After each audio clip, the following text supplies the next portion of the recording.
Oh non, déjà casse 30, il va être temps de se quitter bientôt. Bon alors on va faire un truc détente pour la peine. Aujourd'hui, bonjour à tous, nous allons voir comment faire pour combler un vide en audio ou en MIDI lorsqu'une note ou un son ne va pas assez loin. Eh bah let's go alors.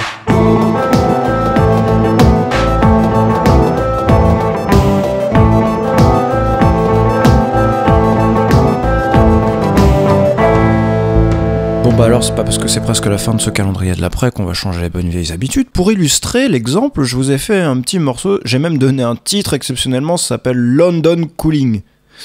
C'est pas à confondre avec les Clash, hein. Vous allez voir, c'est beaucoup plus quoi. Et puis après, on s'attaque à l'exemple. Aux exemples.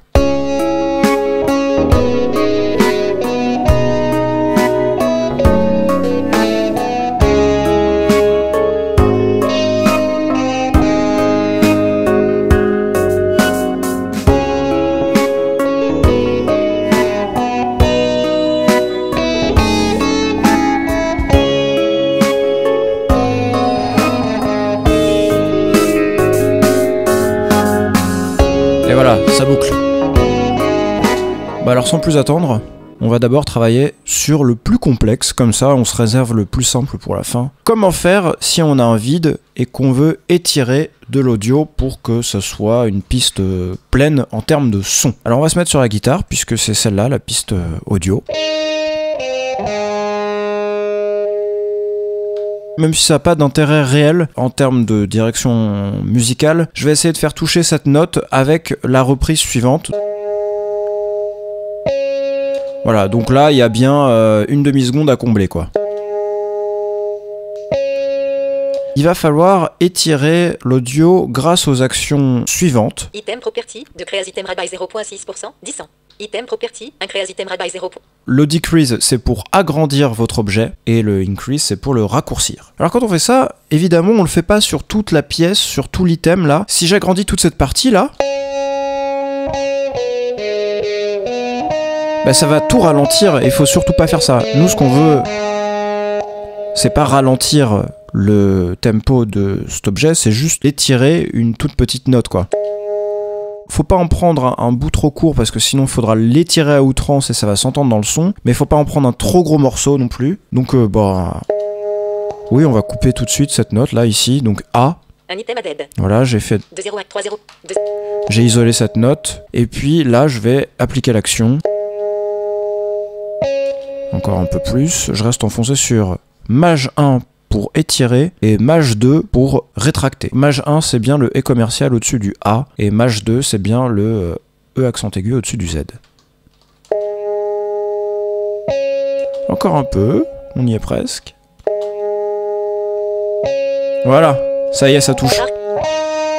Si quand vous avez scindé votre objet en deux ou en 3, vous constatez une discontinuité, c'est sans doute à cause des fade-in et fade-out qui sont automatiquement faits. Vous pouvez utiliser l'action, vous sélectionnez vos 2 ou vos 3 objets, vous utilisez l'action Item, remove fade in and fade out. Item, remove fade-in and fade-out. Comme ça, vous pouvez ne plus avoir de micro-coupures entre vos objets. Si c'est pire, vous faites un petit CTRL-Z et puis vous affinez, quoi. Voilà, là, tout simplement, avec increase ou decrease rate, majuscule plus E commercial et majuscule plus E accent aigu, d'étirer des pièces d'audio. Alors maintenant, Un solo head. on va aller faire ça sur du MIDI. Alors, ne confondez pas, hein, les notes, elles sont pas si longues que ça, ce que vous entendez, c'est la reverb. Donc là, moi, ce que je vais essayer de faire, c'est d'étirer le deuxième, là. Voilà, celui-là, cette note. Je me mets en focus sur l'objet qui contient mes notes MIDI. J'ouvre l'éditeur MIDI avec CTRL-ALT-E. Et là, je peux naviguer avec flèche de gauche et flèche de droite Bit 2, 90. entre les différentes notes. 24 bar 7 bit, bar 8 bit de 24%, 99% un note. Et on va agrandir celle-là. D sharp 5, un bit 21%. De quelle manière? À base de pavé numérique, Pavnom 1 ou Pavnom 3, avec ou sans Alt. Si vous adjoignez à Pavnom 3 le Alt, Edit, lengthen not 1 pixel. vous allez agrandir la note lengthen note by 1 pixel. Donc ça dépend du zoom que vous aurez choisi, qui se règle avec Pavnom plus et Pavnom moins. Si vous retirez le Alt à ce Alt Pavnom 3, donc là qui agrandit d'1 pixel, vous allez agrandir juste avec Pavnom 3 Edit, lengthen not 1 greeny. à la prochaine grid unit. Donc là, ça dépendra du découpage de votre grille rythmique. Si vous ne comprenez rien à ce que je viens de dire en termes de pixels ou d'unités de grille rythmique, je vous conseille de réécouter le pas à pas dans lequel tout est bien expliqué. Donc là, on va l'agrandir, cette note. J'ai fait 3 fois... Voilà, bon, bah là, c'est hyper facile, quoi. J'ai fait 3 fois Pavnum 3.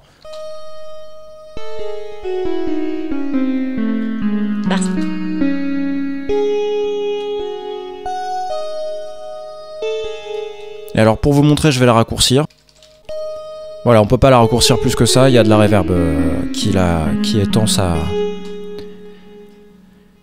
sa fin. En audio, on coupe son objet et on l'agrandit avec Maj 1 ou Maj 2, soit E commercial, soit E accent aigu. En MIDI, on sélectionne sa note et on agrandit avec Pavnum 3 ou Alt Pavnum 3 et on rétrécit avec Pavnum 1 ou Alt Pavnum 1. C'est pas plus compliqué que ça. J'espère que cet épisode vous aura plu. Je vous dis à demain pour le last one. D'ici là, n'hésitez pas à suivre Tout au clavier, la chaîne YouTube, mais aussi @toutauclavier, le compte sur le réseau social Twitter. Et puis je vous souhaite bonne musique. Ciao.